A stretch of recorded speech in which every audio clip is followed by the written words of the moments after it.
them. Please also keep yourself muted throughout the meeting just to avoid feedback, and because it is a recording for people who can't be here. Feel free to introduce yourselves in the chat. Some of you have already done that. That is great. I'm also going to ask that you use the chat feature for questions. Again, since we're a little bit short, it's just me today, I won't be able to monitor all the questions in the chat, but I'm going to send out a Q&A document after the meeting to answer all of those questions. So please put them in the chat. I'm also going to include my email address at the end of this. So if you think of something later and you want to ask, feel free to follow up with me. I'm happy to talk with all of you. So just a little bit about the Boston Public Health Commission, for those of you who don't know, this is just our mission statement. BPHC serves as Boston's local health department, providing a wide range of health services and programs to protect, preserve, and promote the health and well-being of all Boston residents, particularly those who have been made most vulnerable. So there's many departments, or actually we call them bureaus, which you might have interfaced with and not realized that they're part of BPHC. So we have a big homeless services bureau. They run Woods Mullen and 112 Southampton Street shelters. We have a child, adolescent, and family health bureau. They have programs in Boston public schools and elsewhere. We have recovery services. They run the engagement center and some of the programs over there. And then there's also the South End Fitness Center that's run by BPHC. This grant sits in the Community Initiatives Bureau, so that's where I work. And CIB is the branch of the Public Health Commission that's tasked with doing health outreach and education to residents of Boston. So if you've ever had any experiences with the Mayor's Health Line, that's the health line that can connect residents to health insurance, especially Mass Health and Medicaid. That's through CIB. So BPHC does a ton of things, but the headline is that we're the local health department for the residents of Boston. And BPHC is committed to health equity, which we define as the opportunity for everyone to reach their full health potential. BPHC envisions a thriving Boston where all residents live healthy, fulfilling lives free of racism, poverty, violence, and other systems of oppression. And all residents in the world that BPHC envisions will have equitable opportunities and resources, leading to optimal health and well-being. So that's just a little bit about how BPHC defines health equity, and that's going to become really important in this presentation because this grant is really about health equity related to COVID and also just related to general health outcomes that we know impact people's outcomes related to COVID. So now I'm going to talk about the grant. So this is an interesting grant that you all are a part of because you're sort of a grant within a grant. We were awarded, BPHC was awarded a giant grant from the CDC to address COVID response in resilient communities. So that's a national grant. It's happening all across the country. I'll talk about the goals of it, but what's cool is that again, this is happening all across the country, and there's all of these different local public health departments and other organizations that are funneling money into supporting CHWs to advance health equity related to COVID outcomes. So it's a super exciting grant. And then part of our grant was to fund a mini grant for all of your organizations to advance the work that's already being done around CHW's COVID response and health equity. So actually, another thing to know is that there's only one other CCR recipient in Massachusetts, and that's the Mass Department of Public Health. So they're also working on this grant, and we work with them a little bit on what they're doing. But then there's tons across the nation, of course. So just to orient us to the grant, so the grant is focused, this is our primary grant from the CDC. It's focused on 3 key concepts, and those are A, that poor outcomes related to COVID are directly related to health equity. So when we talk about that, we're talking about that the idea that I think is for most of the people in this room who are doing this work feels like an of course moment, but I think in CDC research felt like more of an aha moment. The idea is that people who have less access to health services and preventative health care and who are living, working, and playing in environments where their environment doesn't contribute to positive health because of structural inequities, those people are more likely to experience poor outcomes related to COVID. So an example is if you don't have health insurance, you're more likely to be hospitalized because of COVID, you're more likely to get sick because of COVID. Another example is people who don't have access to adequate housing. They're more likely to be exposed, contract, get sick, go to the hospital because of COVID. So this grant is all about how do we improve COVID outcomes by advancing health equity. And then the second key concept in that is that CHWs, community health workers, are an integral part of addressing health equities related to COVID outcomes. So the CDC has done research and believes that CHWs are an essential part of addressing this first key concept. And so that's why our grant is all about supporting CHWs in a variety of different ways, which I will talk about. And then the third bullet point is that CHWs needed to be supported by proper infrastructure in order to do their work well. So CHWs have a lot of value, but in order to get the most out of that value, organizations, agencies, institutions need to support them. So this grant is sort of structured in a, you can think of it like bottom bullet up way in order to achieve the first goal, which is advance health equity in order to improve COVID outcomes. We need to do the third key concept. We need to support CHWs through proper infrastructure. This is a quote from the CDC funding announcement, which I think is really great. And it says, CHWs are frontline public health workers who are trusted members of the community they serve. This trusting relationship enables the worker to serve as a link between health and social services and the community to facilitate access to services and improve service delivery. Public health crises such as COVID-19 worsen existing health disparities. CHWs are well positioned to reach communities hit hardest by COVID-19, stop the spread of COVID-19, and move towards health equity. So that's really the foundation that this whole grant is built on, that belief that CHWs are really important to addressing this public health and other public health crises.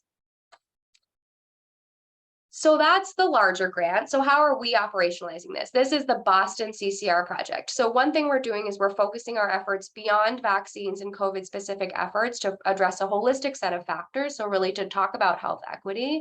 We're also focusing specifically on communities hit hardest by COVID, taking into account, yes, case rates, hospitalizations, deaths, but also taking into account health equity. So the 5 communities that we're focusing on are Dorchester, East Boston, Hyde Park, Mattapan, and Roxbury. And all of your organizations were chosen in part because you serve residents in one or more of those areas.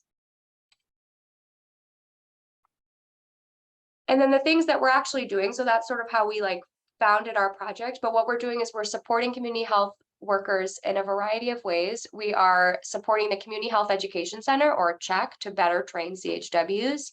We're hiring, training, and deploying CHWs to work with children and families through our CAF Bureau. Some of those CHWs are here today, so shout out to them. We're also hiring, training, and deploying CHWs to serve as community liaisons.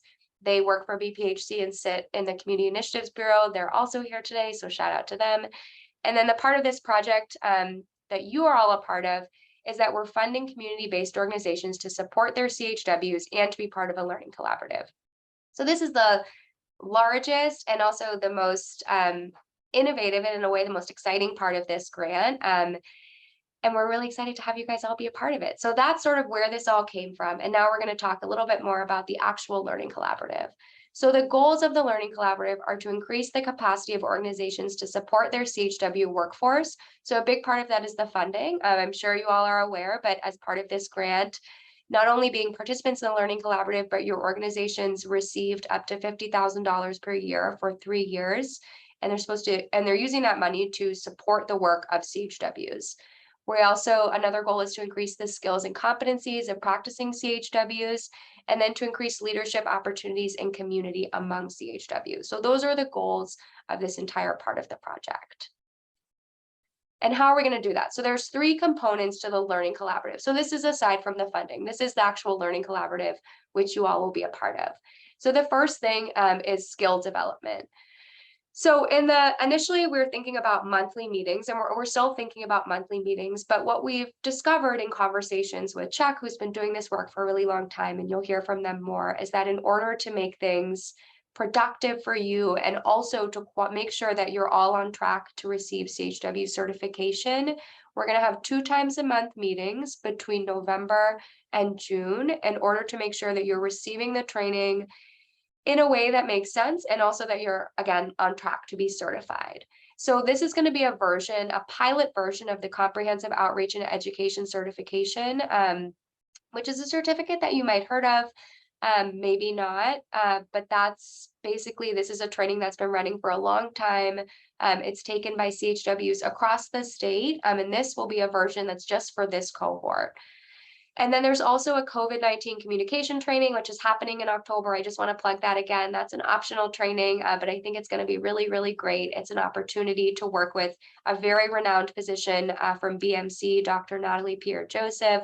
She's developed this training specifically for CHWs and for the community of Boston. So it's a very focused training about how to talk to people about COVID, how to talk to people in a way that's accessible, that takes into account what your role is, and what your relationship with them might be. So it's going to be a really, really great training. Really encourage you guys to take advantage of the opportunity. We also recognize that some people might have already taken COAC. I think there are 2 people that completed that survey who have, so we still have something for you. So we're going to check in with you guys to we want to make sure that we're tailoring it to what makes sense for you. So look out for an email from me, or if you didn't complete the survey, but you have already done COAC or you're already certified, feel free to reach out to me and we'll figure out what makes sense for you.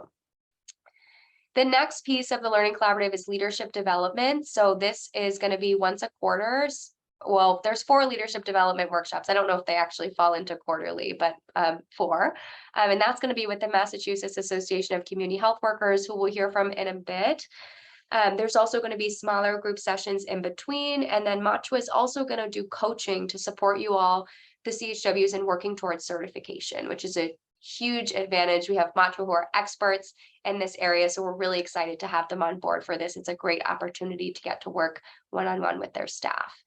And then finally, we have capacity building, which we are implementing by doing a 4-day supervisor training. So that's called Foundations for CHW Supervision. There's also the hope from that is also, an acknowledgement that CHW supervisors are often on their own. Sometimes you might be the only person in your organization who supervises CHW. So this cohort is also a chance for supervisors to build a network from each other, not just to get skills in this 4-day training, but also to sort of build on their relationships and hopefully sustain a network long term. But I will stop talking about that and turn it over to our presenters. So we're going to hear from Community Workforce Initiatives about their Foundations of CHW Supervision training now. And I will unshare my screen because I think you guys are going to share your screen. Okay. Thank you so much, Camilla, for that introduction. So I'll go ahead and get started. I'm accompanied here by Marilyn Gardner, but we're going to do a one at a time introduction. I'm going to be talking with you about kind of the why, and Marilyn about the what. And so the screen says Marilyn Gardner. That is not my name. We are sharing the same screen. My actual name is Jane Agostinho Chagas Moreno de Souza Figueiredo. But if you call me that, I'll think you're my mother and you're really angry at me right now. So I go by James and kind of Figueiredo or Figueiredo.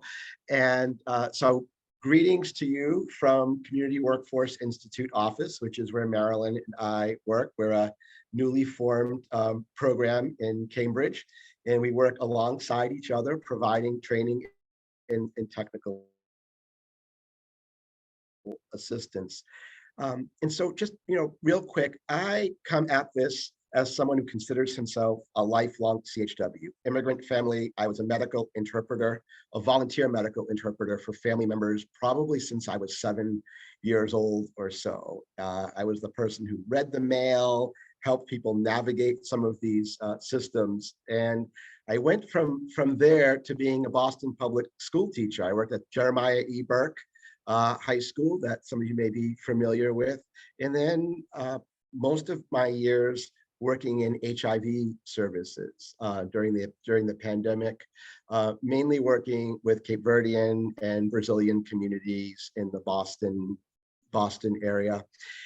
And so many years as a CHW supervisor, from CHW to supervisor, and for the last several years doing a number of trainings kind of locally and nationally. So I'm like unimaginably like jazzed about this project. It's so near and dear to myself and to Marilyn. But rather than me be here and tell you why we should provide training specifically to CHW supervisors, I want to ask you. And what we're going to do is a really quick activity. It's called a waterfall, hence the waterfall on the screen. What I'm going to do is have you answer this question, right? No wrong answers, and put it into the chat, but don't hit send. I'm going to wait like 30 seconds and we'll have them pop up all on the screen at the same time. Okay, so have at it.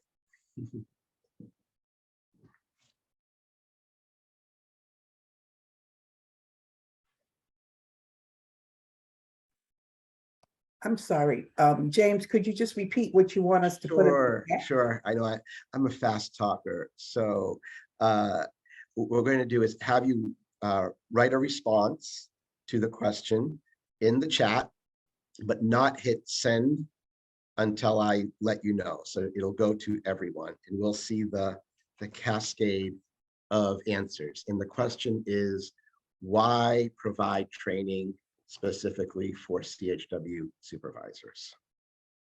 So I'll give you just a little bit of time to think. One response is good. And we'll give just 15 more seconds.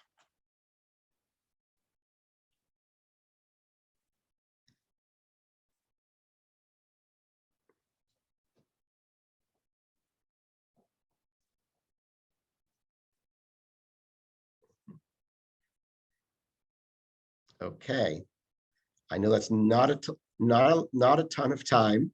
Let's go ahead, and if you have something, please send.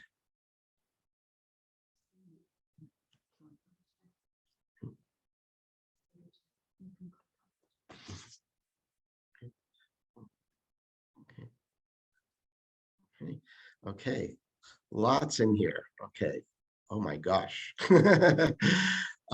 That might take the rest of our session to read all of these, but great stuff in here. Let me just get through some of it. Wow, I think many of you had multiple answers. Let's see. Okay, okay, so growth, key to CHW success, quality support, so they can better understand what CHW's needs are and support them to enhance the teaching and education. We need them to be on the same page with our CHW to better serve our community, to share knowledge, to gain effectiveness and maximize outcomes, be more prepared, enhance the community health experience, because it's important to keep them updated with the constant changes so the supervisor can support the CHW and make sure this organization is supported. Wow. I believe that being trained will assist CHWs with from a personal perspective and hands-on challenges, support learning and growth of CHWs in their roles, because the way supervisors can support CHWs, know how to support CHWs, better serve the communities we work with. Okay, I'm sorry, there's a bunch more. I'm going to stop there. I don't want you to feel left out, but I'm realizing there's a lot of wisdom in this room. And one of the reasons we had this as the exercise is, really this recognition as you're coming into this in these settings with wisdom and strengths that can be shared with other people that are in the room. So when it comes to, I think you covered a lot of what's up on this list, right? Role clarity, and Camilla alluded to this earlier. There's a lot of confusion about the roles of CHWs. It's not just the outside world that's confused about it, it's within our organizations themselves. Sometimes the supervisee themselves doesn't have clarity about their own role. How can one expect a CHW to have that clarity, right? And it's no wonder, right? There's a lot of uniqueness to the position of a CHW, right? In this Western biomedical culture, we're not accustomed to this idea of non-clinicians working as professionals as part of a clinical team, right? And even more so, people are not as accustomed to working alongside people who actually reflect, maybe live among the community who is being served. And so when people don't understand the role of a CHW, they don't see the value, right? And so even if people aren't saying they don't see the value, people are filling in the blank, right? And people are sometimes filling in the blank with the worst possible assumptions, right? That's just human nature to do that. And I was doing some research on this for a curriculum, and I had a quote from a CHW supervisor that I just have to share with you. She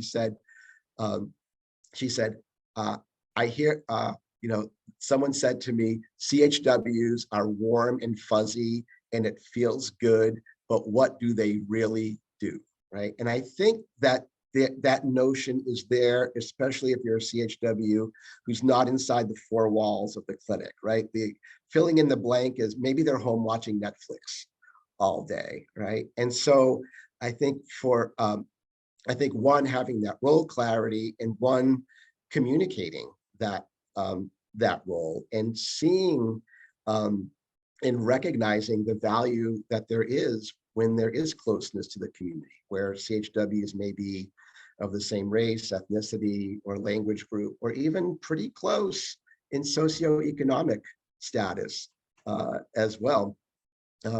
And so there goes, our role, right? It's about helping to elevate the profession. That goes hand in hand with building morale. I think that people fail a lot of times to understand the ingenuity of CHWs. Like, CHWs they're the social determinants of health experts on the team, right? They speak shorthand, get things in ways, and sometimes that wisdom's not honored, right? And I think as supervisors, there are ways that we build into our work, ways in which CHWs get credit where credit is due, right? So, and I think also importantly, these are skills that can be learned, right? This notion of being a natural born leader is mostly romanticized thinking, right? And when we come together, you put it up there in the waterfall. We learn from each other. Where one person is weak, another person is strong. And it's also, as Camilla mentioned, it's a lonely job being a CHW supervisor. And so one more reason, right? Just for the sake of learning, de-isolation. And so in the end, it's all about eyes on the prize, improved health outcomes.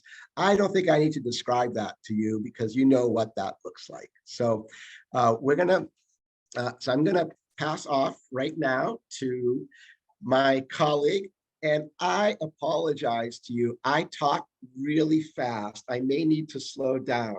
I come from a giant family, so we talk fast because we can't get words in edgewise. So thank you.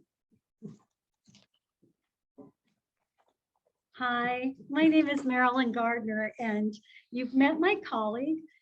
As he said, we are really, really excited about this project.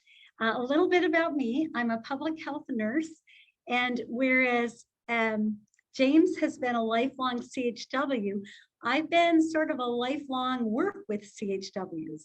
My very first connection and contact with CHWs came as a teenager. I grew up in the country of Pakistan, and the Women's and Children's Hospital where I volunteered, one of the midwives at the hospital had realized that we were getting patients from villages and cities surrounding the hospital that were really, really sick. And she realized if we expanded this to outside the hospital walls, to the villages, if we expanded these programs, we would see better outcomes and we wouldn't end up with an overtaxed hospital system. So she was working with these 4 young women. None of them had gone past 2nd grade in school. And so none of them knew how to read very well. And they were taking a literacy course. And she said to them, if you can finish this literacy course, then come to the hospital and I have a job for you. And they did. And they showed up at the hospital and she said, well, okay. She put them into these roles as CHWs. And to this day, those 4 women have 2 of them opted to not get married in a society that values marriage as one of the highest goals and values bearing children. And yet they decided that their work was more important. And it made such an impression on me. I actually, in 2010, I got to go back to Pakistan and I saw these young women again, and it was incredible to see them. So my beginning started early and it's continued. I've really seen CHWs as central and significant to my work as a public health nurse. So what to expect as you think about going forward with the successful supervision or foundations of CHW supervision. Sorry, just trying to get this to move forward. We have 3 components really that we're looking at. One is the actual course itself, and that is called Foundations of CHW Supervision Workshops. That will be a workshop about once every 3 months. We will be doing a full day workshop and we'll be talking with all of you to see what's best in terms of virtual or in person. We actually love in-person trainings. So we'll certainly push for that for some of them, but we also recognize that there are limitations as well. But along with that, we have mentorship and connection. So let me just talk for a second about the agenda that we've put together around the foundations piece, and then briefly talk about the mentorship and connection, and then open it up for any questions that you might have. For day 1, we really want to start with setting a foundation, and we'll be looking at the AAA+, we'll be looking at role clarity. This is kind of the nuts and bolts stuff. What does it look like to recruit and hire? Who are we looking for? What characteristics? What skills? And then every time we end a day, it's my favorite part because we end with these case studies that are actual real case studies. And we work, you work together to look at these and look at how you would respond. So that is really my favorite part of each day. The second agenda day, we'll be looking at culturally responsive supervision. You know, one of the things that I said to James really soon after we began working together is that we expect functional, skilled CHWs to come into a really dysfunctional system and flourish.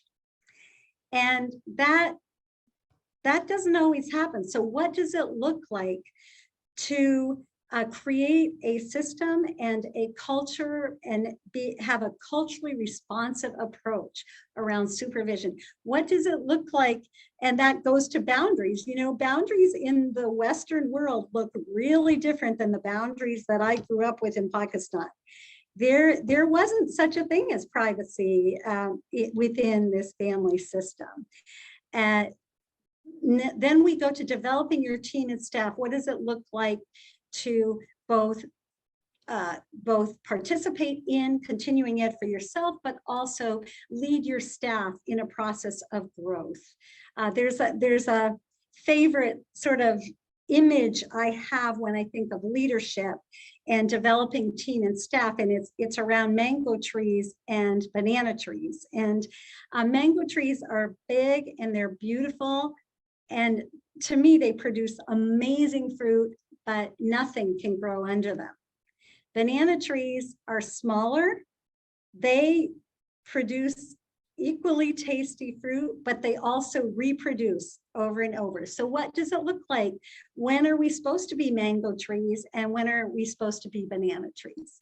We'll be talking a bit about that. And again, ending with responding effectively to supervisory challenges. Day 3, the entire day is looking at equitable supervision. Why does this matter? Oppression, why history matters. History walks through the front doors of our clinic every single day. The front page news walks through our clinics every single day. What does that mean for you as supervisors? Navigating structural and systems challenges that can feel sometimes like they keep squash people down, squash our staff down, squash us down. What does that look like? How do we navigate it? How do we help to change it? And then with all that in mind, what does it look like to adapt our supervision depending on the context, depending on the person? And the last day, we'll be looking at trauma-informed supervision, self-care, looking back and looking forward. So it's a packed agenda. Thankfully, we're not going to be doing it 4 days in a row because that would be a lot. But in between those days, we have these two components that feel really important. So often when working with supervisors, I feel like I say goodbye to them after a workshop and it's done. I get phone calls every once in a while, or I hear from them, but there's not an ability to say, hey, how are you? How's it going? Is this working for you? What else do you feel like you need?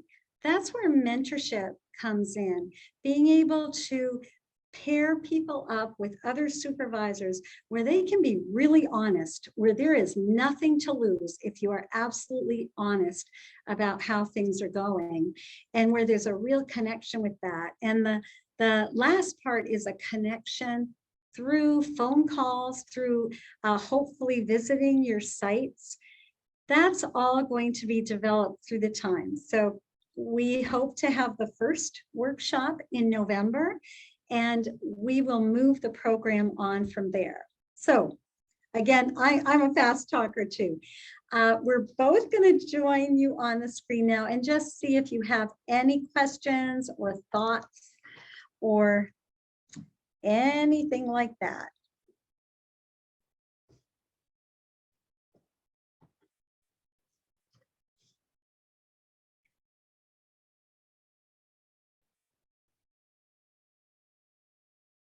I thank you all for this information that you all have given to us, and I'm looking forward to learning more. I have been in my supervisory role for several years, and I'm at Harvard Medical School, and so I may be one of several people in this group that may have that support around supervisory, around working with my community health workers and the infrastructure that so many people truly do need. And so I'm hoping that I'm able to learn more, able to to engage and even, add to some of the stuff that you're teaching as well. I'm so glad you said that, because one of the things I forgot to say is one of our approaches is that we believe that the room is full of wisdom, and our whole goal in facilitation is not teaching, it's facilitating, it's hearing from you all. So thank you. I really look forward to seeing you and hearing from you in the class.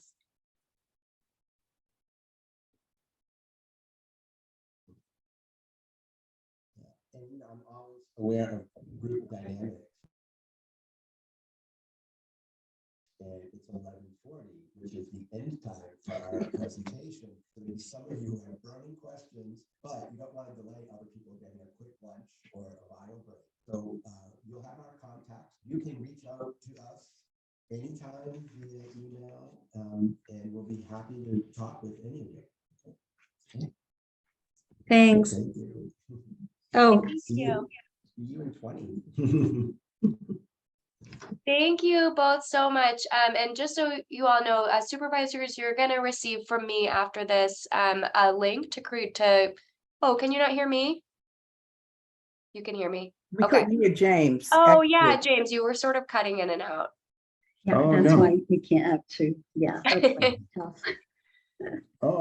Oh, you couldn't hear me. Oh, my goodness. I'm sorry. I could hear you I'm not- faintly, but there was I'm not used to the problem of not being heard. So, well, basically, we hit the 11:40 mark, and we know that people here may have questions or questions that you want to ask us independently. We'll make sure that you have our email addresses. We'd be happy to talk to anyone, anytime. We really, we really want to make this worth your time. And this is the kind of work that really makes our hearts sing. And so we're so excited to kind of be part of this process with you for the next several months. With that, please enjoy your break. Yeah, so we're gonna go into a 20-minute break, but I just want to address Katie's question in the chat. I'm about to pop in the chat the schedule for supervisors for when the trainings are scheduled for. And there's also a poll, like James and Marilyn mentioned, that says if you prefer virtual or in person. So location still TBD, and we'll decide based on the poll. So this survey is just for supervisors. I'm also going to email it out, and then I'll send a separate email to CHWs with their schedule. But so I'll also pop it in the chat. But for now, enjoy your break. We're going to take a 20-minute break. If everyone could just be back here at 12 o'clock, that would be great. Thank you.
Camila.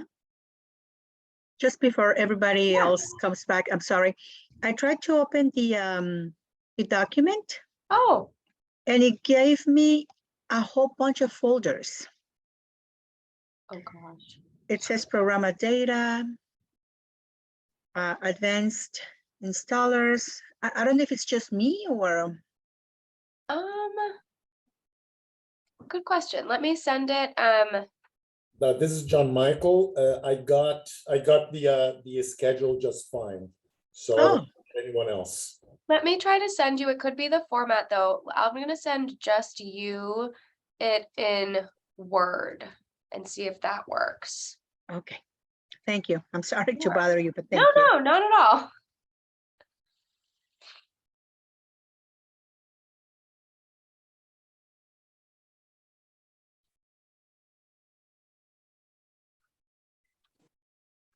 Sorry, Damaris, I missed what you said. I don't know if I missed something, but Oh, no, we were just, well, maybe in case Damaris isn't the only one, if you have any issues opening any of my documents, just let me know. I can send them in a different format also. where are they? In the email or here? So Because I I have- put them in the chat, but I'm also gonna email them out. So if you miss them in the Okay. chat, no worries. Yeah, I'll check. okay. Okay. It is 12 o'clock on the dot. 12? Oh, yeah, 12. Right. Um, so I am going to turn it over now to the Massachusetts Association of Community Health Workers. They're going to talk about their portion of the Learning Collaborative. But if you guys want to wait a few minutes to let people come back, no worries. But I give you the floor however you want to. Good afternoon, everyone. I'll have people coming in while I just introduce myself. My name is Shanina Rosado. I am the Manager of Member Engagement with MATRA, the Massachusetts Association of Community Health Workers. I have been here since earlier this year. It has been an honor and a pleasure to be with MATRA, with an amazing team, Lisette and Ruhi. It has been an incredible journey thus far. I'm excited for you all. Welcome everyone who is on this Zoom meeting. And I've been a CHW since about 2016. And it has been a journey ever since, a journey of growth, a journey of laughter, of tears, of victories, of failure, of all kinds of stuff. And I wouldn't change any of it for anything. I look forward to what's in store, not only for myself, but for you all, and I'm excited to embark on this journey with you all. With that being said, I will pass it off to my amazing director, Lisette, so that she can introduce herself, and we'll get started.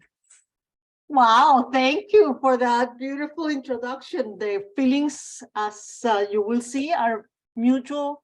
I'm fortunate to have, my name is Lisette Blondet. I recognize several faces in this on the screen, on those little boxes. I'm so excited to be with you, and we are thrilled to be part of this learning collaborative. My team is Shanina, who just introduced herself, and Ruhi, who will introduce herself in a few. I just want to, before we get started, I would like people to raise their hands. And those of you who are incognito here, I can see your names, but I cannot see your faces. If you could just put your faces, to turn on your cameras and raise your hands if either virtually or physically, if you are a community health worker. Or, I mean, regardless of your title or or whatever your role right now, do you consider yourself a community health worker? We have 1, 2, 3, 4, 5. Whoa, keeps changing. Can someone help me with the count, because the screen keeps going on and off? 2, 4, 5, 5, 6, 7, 8. Whoa, 9. I think that there are about 10 or 11, if I'm counting right, but I could be off. And that is so super exciting. I would also like to introduce, by the way, Renelle White, who is here, and the screen keeps moving, so she's here somewhere. Renelle, hey! Renelle is also the co-chair of our advisory board, an amazing human being, amazing community health worker, and she has brought the family van, as you know, to where it is today, a national mogul. So I'm thrilled to be here. Matra cannot wait to get started. And what we just wanted to do today is to give you a sense of what to expect and why are we starting with leadership. And we believe kind of the three main components that we will be talking about today complement each other beautifully.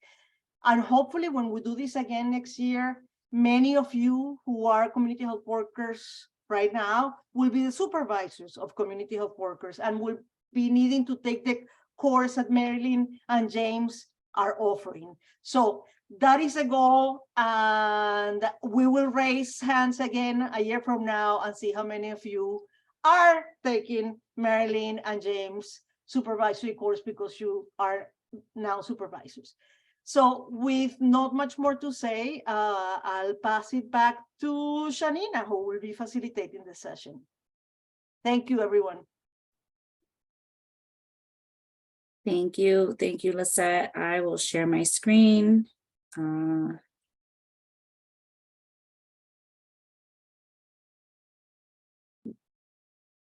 me know, everyone can see it. Thumbs up, everyone can see my screen. Okay. So right here, as you know, we are MATRA, Massachusetts Association of Community Health Workers. We provide advocacy and professional support for the CHW workforce. So who is MATRA? Who are we? We work to strengthen the professional identity of community health workers. And how do we do this? We do this by supporting and leadership opportunities, such as this one. We highlighting the expertise of CHWs. We know that CHWs do so much more than just, placing referrals or providing support. We wear many hats as CHWs, right? We provide an expertise that is pretty hard for other people who are amazing professionals to do. We also support growth, change, and self-advocacy in CHWs. And so with this experience, with this learning collaborative here, we're going to be doing all of these things. We're going to support, and this is a leadership opportunity here. We're going to highlight the expertise that you all carry, the knowledge and the wisdom that you bring. And if there's going to be growth, there's going to be change, and at the end, you're going to be able to advocate for yourself if you don't already, which I believe you all do. So MATRA has a membership. We currently have 1,400 members and still growing.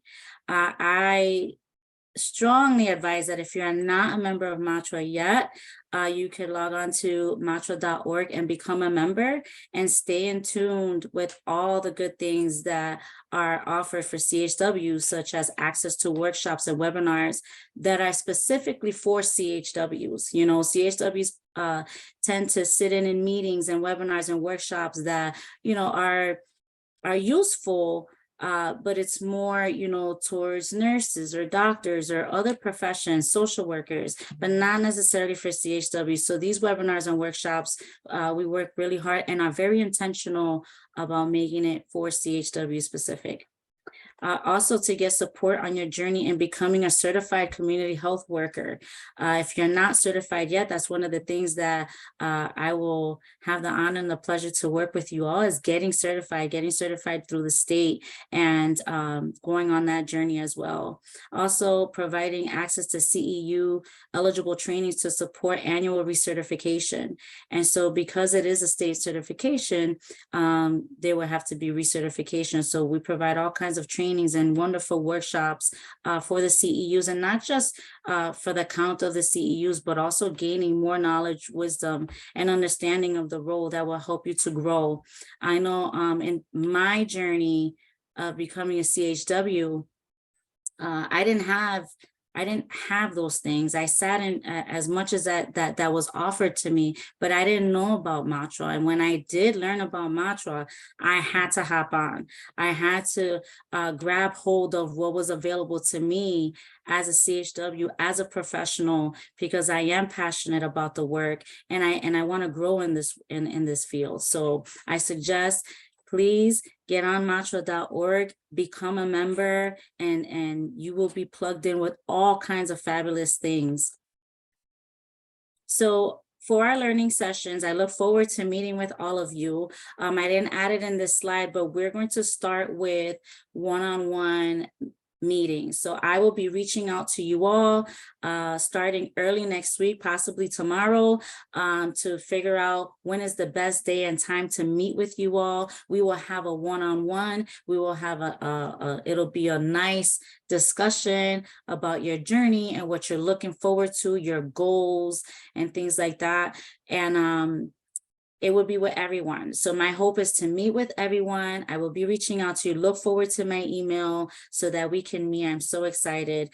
After the one-on-ones, we will have 3 in-person sessions. We will spend most of the day together with this 3 in-person sessions starting in December. So it will be December, March, and June for the 3 in-person sessions. Again, we'll be meeting for most of the day. Lunch will be provided. We know that food is a wonderful thing to have. So we will be eating together. We'll be breaking bread together. We will be sharing knowledge together. We will be learning together. And it's going to be fabulous. In between those in-person sessions, we're going to have 4 small group sessions. And so you're going to be broken into groups. And in these groups, these are going to be like your partners in learning. These are going to be your mini cohort within the big cohort, right? You're going to learn, you're going to build, you're going to network, and you're going to create together. You're going to create relationships. You're going to be able to establish a wonderful thing that I do believe that by the end of this, you're going to have a fabulous relationship that is just going to continue on out in the community, and you're going to be able to support each other, not only in this learning collaborative, but also when you're done with it all. Because we all need that. We know that. I know someone had mentioned earlier that, for CHW supervisors, it gets lonely, but for CHWs, sometimes it gets lonely too. Sometimes we internalize things and we take work home with us, right? And so to have that support of another CHW that can say, hey, you know what, I get it, I felt that too, or I went through that too, or yeah, I didn't know you knew about that, thank you for providing that information. So it's going to be a wonderful small group sessions, and it's going to be well balanced, and I know it's going to work out exactly the way it's supposed to work out. Also, within this learning collaborative, I will be assisting you with state certification. As much as you want me to be involved with that, right? You let me know how much you need me. It's not only gonna start and end with the one-on-one meeting. If you need to meet with me more, I'll be more than happy. I am available to you. I am here at your disposal. And some, CHWs are really smart and resourceful, and we kind of like to do things on your own, but I'm here to let you know, you do not have to do that on your own as far as certification process. Sometimes it gets really stressful, or something that seems so simple, it just gets a little difficult because we're so busy doing everything else for everyone else. So I'm here for you. And then at the end of it all, we are going to celebrate and know and own that we are all leaders. We are all leaders, maybe not in position, so to speak, but we are leaders now. We go out and we are in the trenches. We are boots to the ground for the people that we serve. We are boots to the ground for the people within our work environment, right? And so I believe and I know that it is so important to own the fact that we are leaders wherever we stand, wherever we sit, right? So I am so excited to be with you on this and embark on this wonderful journey of the Learning Collaborative. Break bread with you all, because again, food is life, right? But we're also gonna be taking in a lot of knowledge and a lot of wisdom from some really great and wonderful people. And then I just wanted to share this last thing with you. CHWs are like rice, we're everywhere, right? And this list right here, it does not even come close. It only scratches the surface on where CHWs are placed and where CHWs are going, because we're going places, okay? We're gonna reach places that maybe we thought about, maybe we dreamed about, and then things that we didn't even imagine. So I look forward to meeting with you all. I don't know, and again, I do speak really fast as well, so I apologize if I missed anything or if something wasn't clear. Please speak up, ask any questions, any comments at all. It's welcome. Thank you so much. And I'm sorry, Ruhi, you didn't get to introduce yourself. So I'm going to pass this off to Ruhi so you guys could see who Ruhi is. Ruhi is a fabulous addition to Matra, an important addition to Matra. And I just want you guys to get to hear her really, really quick. Thanks so much, Shanina. That was amazing. Hi, everyone. My name is Ruhi. I'm the manager of equity and impact for Matra. And just to echo Shanina and Lisette, we are so excited for our part in, bringing this vision to life. And we're here to support you all in whichever way you need. So, please reach out. And we're really excited to see how the next few months go. Thank you, Ruhi. Again, this is going to be a journey. Some parts might not seem easy. So, you're going to find that when it comes to growth, sometimes there's growing pains, but it's not to scare anyone. We're in this together, right? I'm growing with you guys as well. So we're in this together. And I encourage you, when I reach out to you, you will have my email, you will have my phone number. I am available to you. I'm here for you guys. And I am so excited. And at the end, guys, we are going to celebrate. It is going to be a celebration because this is huge. And so I like to party. So we're going to celebrate. Okay. Any questions, any comments? Yeah, before we open it up to questions, and I really would love questions, although today's presentation is more to give you a flavor of what to expect, because we have the luxury of having Shanina on board that will get to know you and will ask you all kinds of questions individually.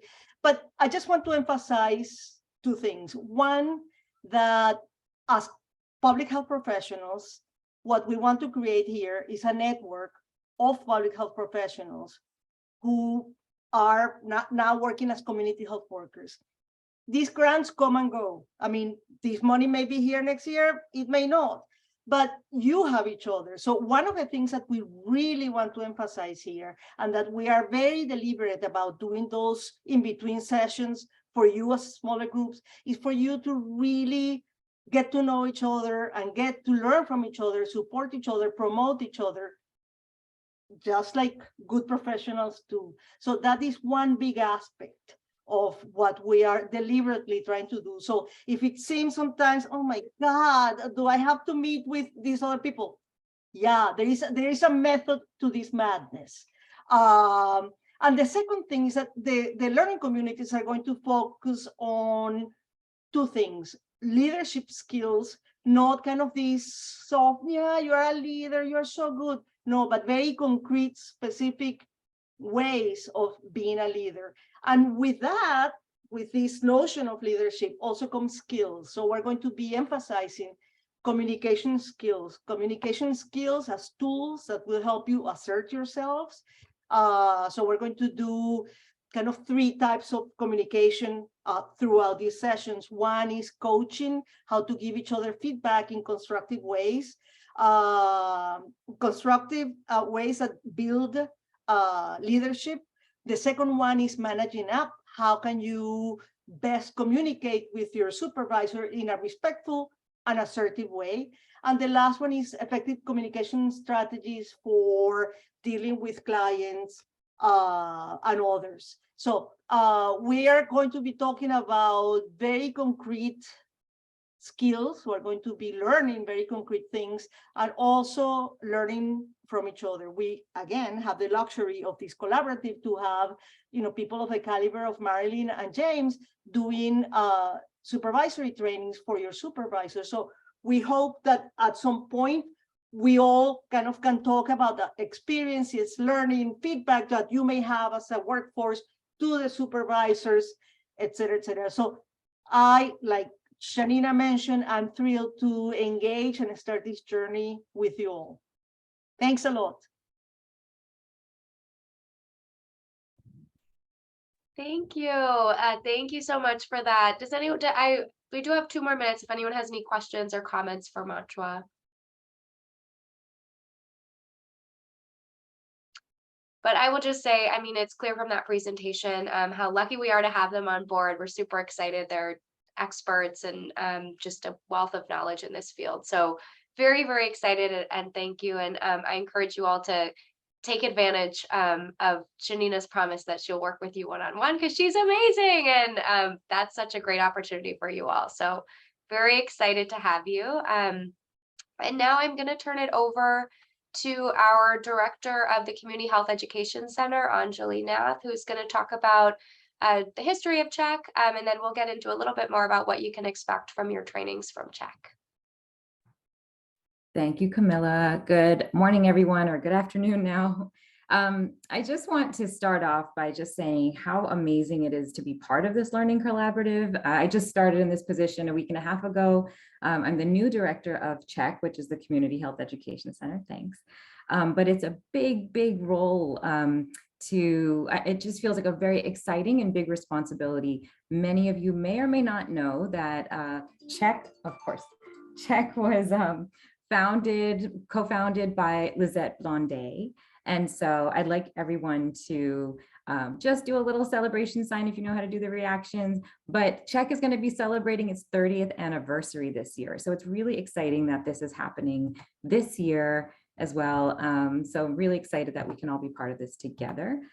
You may or may not know that CHEC is responsible for the professional development and career advancement, supporting the career advancement of community health workers. And there's so much more to explain about CHEC, but what I actually wanted to take 2 minutes to do today was just explain to you some of the possibilities. Once someone comes through our doors and they complete the COEC, which I will show you at the end on a slide. I just put that together fast, but I will show you what the components are of the core competency training that the community health workers are required to complete, which is 80 hours worth of training.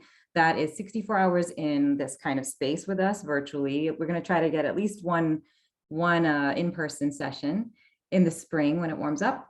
And then it also includes online modules. And once they've completed that and about a year's worth of full-time work, then they become eligible to apply for certification, which then Machua will be supporting them with. And we amazingly get to work with Machua very closely and all of you. So I'm glad this learning collaborative is here. So I think the point of this whole meeting for me is that I hope you all know that you just have an incredible network of support, whether you're a community health worker or a supervisor, that you feel connected. And we are literally just here for you. So if you need something that we're not talking about today, at least for me, feel free to reach out. I just want to illustrate for you, I came to this work from asthma. And so I had directed an asthma program, we had an asthma home visit program, and I was also responsible for pulling together a collaborative, the Boston Asthma Home Visit Collaborative, and I sat on the state asthma advisory group. Now, when I came in as a supervisor to community health worker, I have not been, and I am not a community health worker. But when I came in as a supervisor, the community health worker who was there trained me. And so just to be really open to that is one thing I want to emphasize. And now that community health worker, we went through a process where she and another colleague of hers actually were funded to be mentors and provide mentorship for home community health workers throughout the state. And then that evolved into a few years later, one of them now being the director of the Office of Community Health Workers at DPH, the health department for the state. And the amazing woman that I was supervising followed suit and is now a part of that program as well. So when we're talking about career possibilities, you know, where you are at, be exactly where you're at, start there. And you may be there because this is what you love for decades, and or you just know that there are plenty of possibilities. And I think it's all of our job to support that. And as a supervisor, I just want to say we are often almost like, I don't like this word, but it feels like gatekeepers sometimes. And so for us to be the intermediaries between the community health worker and our programs and those we serve, and the agencies we work for and their needs and their way of thinking and the systems we work within, it really is sometimes really up to us to make sure that we are the bridge. We're bridging any gaps that exist there. So just highlighting the importance of what everyone does. I did write some quick things down, but we have an amazing team. They are in the midst of actually running the COEC without me. They started it without me before I came on, so they don't even need me in a way. So we have a really seasoned, amazing team. A lot of us are brand new, but we come to this work with a lot of experience. And so we are here, we are ready to go. We are excited to finalize the schedule for this new COEC track. It's actually an opportunity for us to offer COEC slightly differently, a little slightly different schedule. So I'm going to quickly share my screen. Am I okay with time, Camilla? Yeah, we are ahead of schedule. You still have 16 minutes. Oh, I didn't even plan. Okay, I didn't plan a presentation. I was just going to introduce myself. So I'm going to do a quick screen share, only to share that. Let's see if that works. Okay, this is our current fall calendar, and I didn't include dates because the dates will be sharing with you, and I will talk to you about some dates that I can share with you, but this is the way our fall calendar looks currently. What we are going to do is look at the way we can sort of maximize time with all of you. These are all required modules and components in order for the CHWs to receive certification. So now I want to clarify certification, all right? There is a COEC certificate that one gets once they complete the 64 hours of these modules and what is that? 16 hours of the online modules, okay? Once that is complete, they get a certificate. We email it out and you can print it, you can do whatever you want with it. Often that is what you need to share with an employer, to share if you're applying for something, et cetera. You'll need that for certification.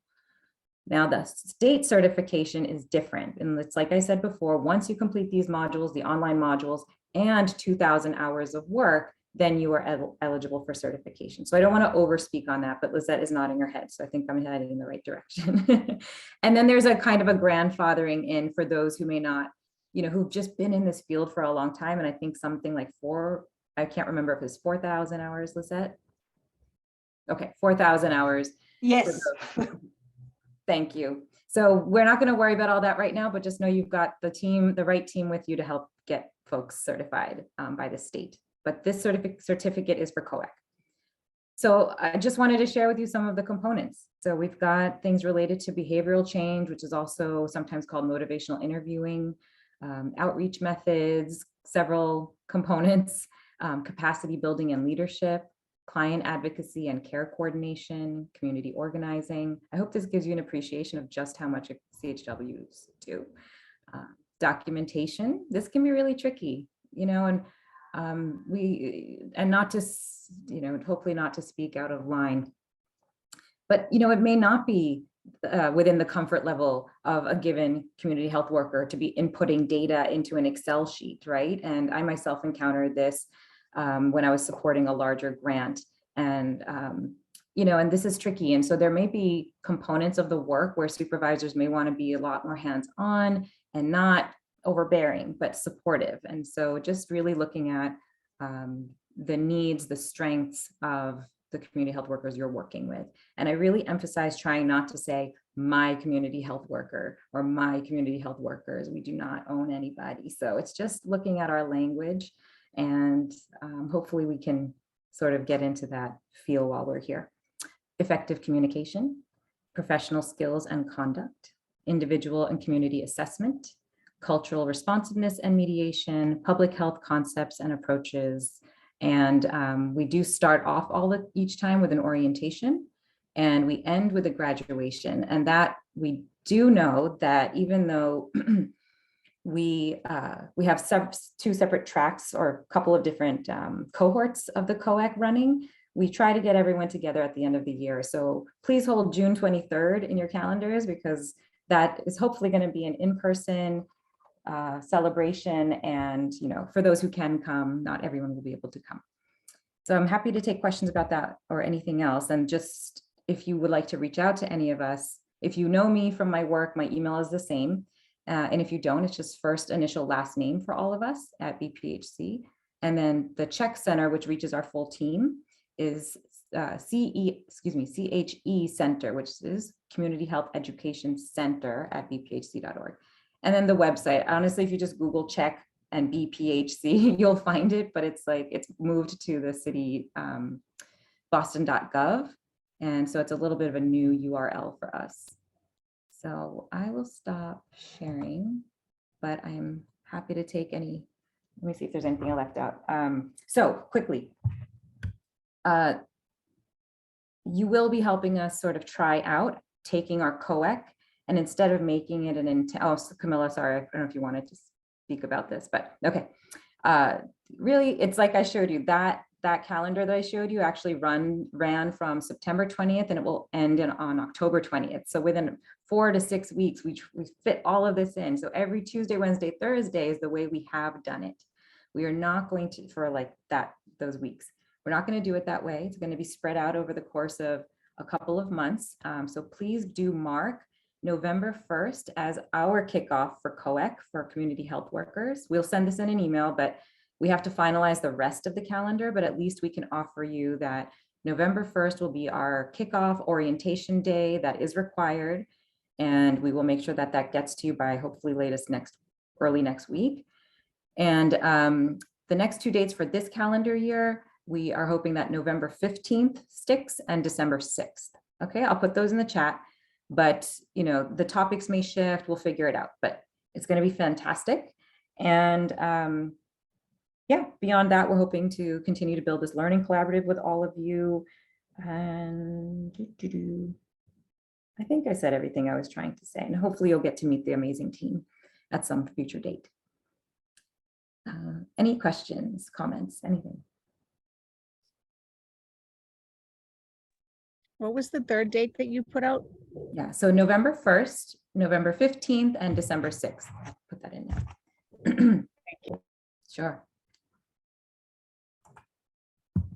And just lastly, thank you as supervisors for supporting community health workers to participate in as much as they possibly can when it comes to trainings and when it comes to, even if it's not part of COEC, I mean, between Machwa and us and then the community, and we put out a newsletter every month that just, identifies other things happening that we think CHW supervisors and programs would benefit from. So if you are not on that list, we might actually put all of you on that list. If you want to unsubscribe, then you unsubscribe. But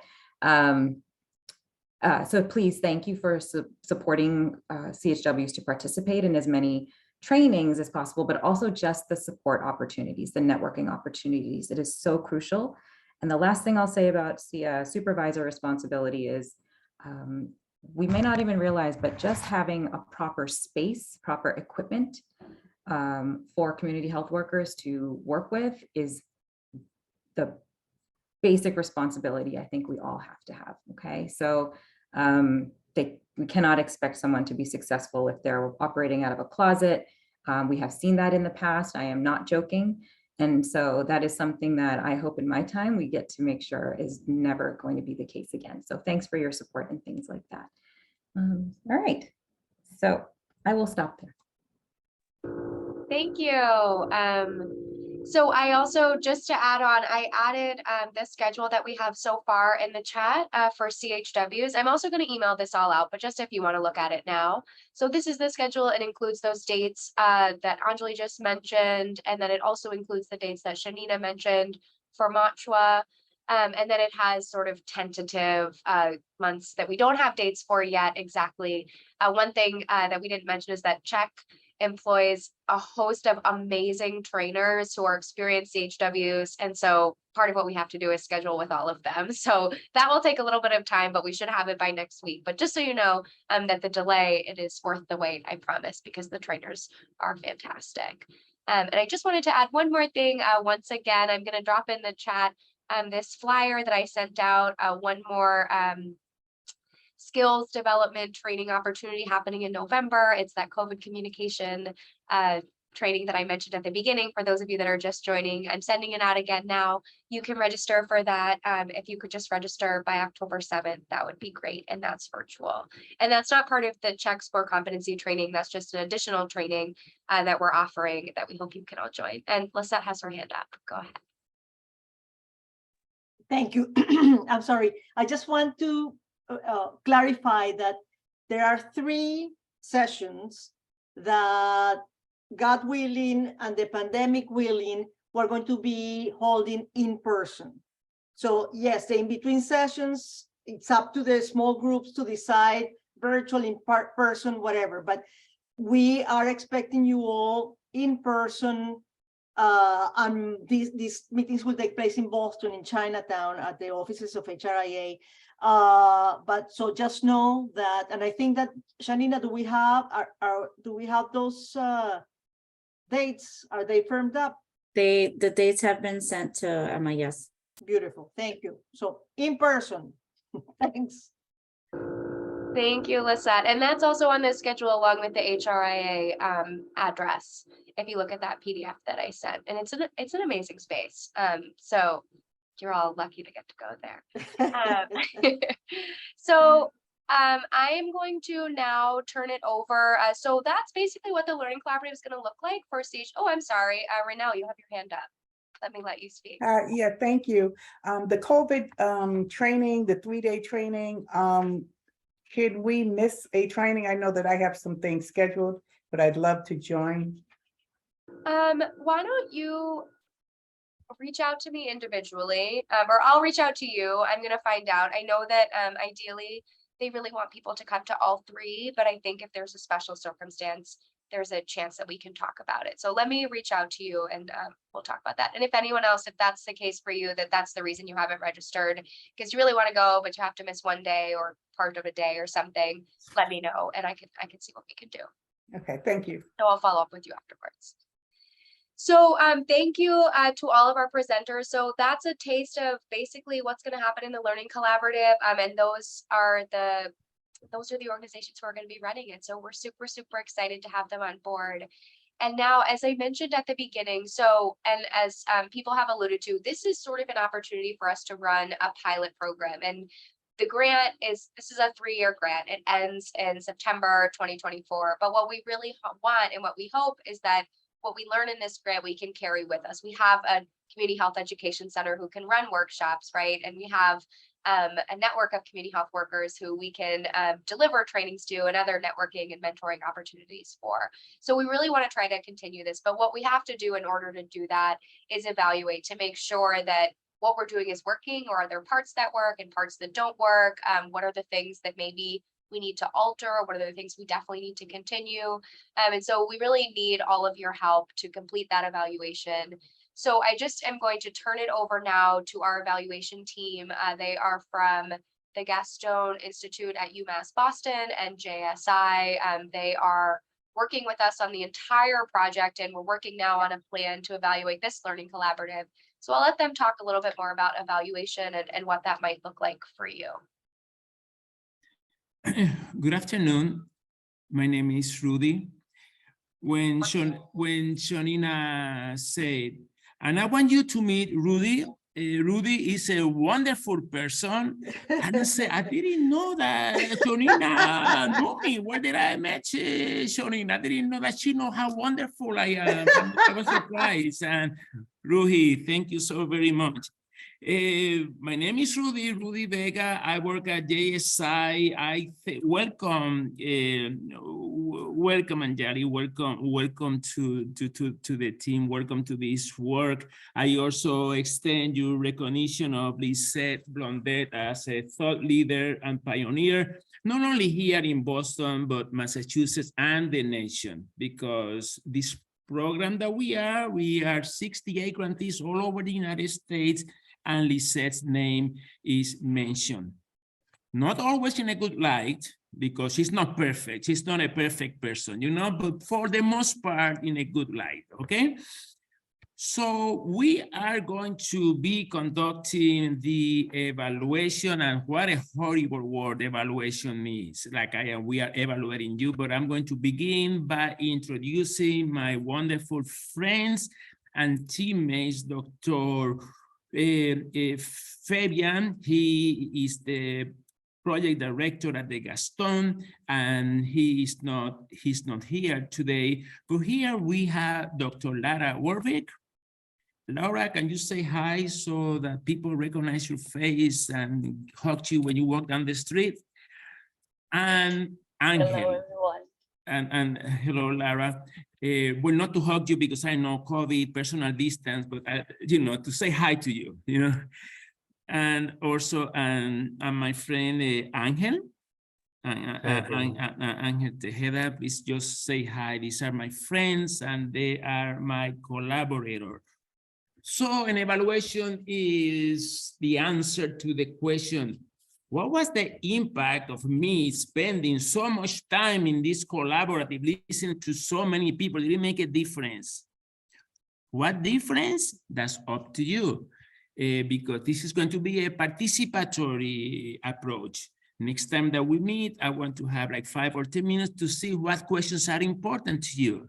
Do you want to, is it the purpose of this learning collaborative is learning more about inserting health equity?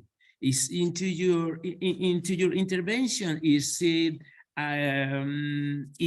about developing network like Lisette mentioned? So this is going to be up to you. We also want to assess what was the experience, because underline the word that Camila mentioned, pilot. A pilot means this is not going to be perfect. We are going to try and try and try again, and we are going to make it happen. We would like to make the evaluation at least as burdensome as we can for you all. And I would like to elicit your input to make it participatory, to answer your questions. The evaluation may consist of a very short survey that you can complete electronically, very short, or perhaps it could be of qualitative question that Laura may take you to an expensive restaurant and ask you to conduct an interview with you. Well, we don't have the money for that, but ideally we would do that, and she asks like a one-on-one questions or group settings. So I am looking forward to work with such a talented group of committed people. I think that you are going to be, I think that this is this is a historical moment in the nation. I'm thinking that Lisette is going to say, oh, Rudy, I've seen this before, but it has been a significant investment, in community health work by federal government. I think that this is going to be a historical moment. I think that you all are going to be agents of change. And I congratulate and I admire you and I thank you for all you do. Thank you so much. Thank you, Rudy. I appreciate it. And thank you to everyone that was here. I just want to add, so that was a really great framing of the importance of the evaluation. And just to add what you might expect are surveys at the end of each session. You might expect some invitations to focus groups. You might expect for us to ask for some data, like estimates of how many people you saw, how many conversations you have. And the goal is just like Rudy said, to determine the impact of this learning collaborative. So just some things that you can expect. And again, we're really going to try and really try to ensure that we're not adding a ton of burden on you all on top of the work that we already know you're doing, but we also want to make sure that what we're doing is impactful and effective. Okay. So thank you everybody so much. So what you can expect from here, so I just popped my email in the chat if you have any questions. Those of you that sent me individual questions, I will get back to you after this once I have a chance to go through them. I'm going to be sending out the schedule to CHWs. If you have any conflicts or any concerns about the schedule, please just reach out to me. We want to make sure that it works for everyone. Again, that would include if you've already taken COAC and you're like, do I really have to go through all of these trainings again? I think someone who did our survey just took it in April, so we want to chat with you. So any concerns? Yeah, Anjali, go ahead. Thank you for mentioning that. If you did take COEC, do not feel like now what? Yeah. There's, there are opportunities if you feel like you would like to take any session again as a refresher, please, please speak with Camilla and we'll work that out. And then there are going to be, again, so many opportunities to participate in certain trainings that between Machua, Check and more. So please don't tune out, unplug, like now you're ready to go. I'm sure there's more to say, but I just wanted to make that clear. Okay. Yes, thank you. Yeah, so any concerns, thoughts, reactions, you can just reply to the email that I send with those. And then supervisors, I'm also going to send you a copy of your calendar. And just a reminder, when you go into that calendar, you'll see a link to a survey where you can say if you'd prefer for the meetings to be virtual or in person. And James and Marilyn will sort of design the format around what you all prefer. So just a reminder to do that. I'm also going to include a recording of this presentation. So if you want a refresher or if anyone didn't get to see it, they will be able to see it. And then finally, I'm going to send another registration link for the COVID training happening in October. And I will get back to you all about the question of if you have to miss a session. But other than that, thank you all so much for joining us. We're super, super excited to kick this off, and we will talk to you all soon. Thank you. And thank you to our amazing presenters. Thanks, Camila. Thank you. Thank you. Thanks.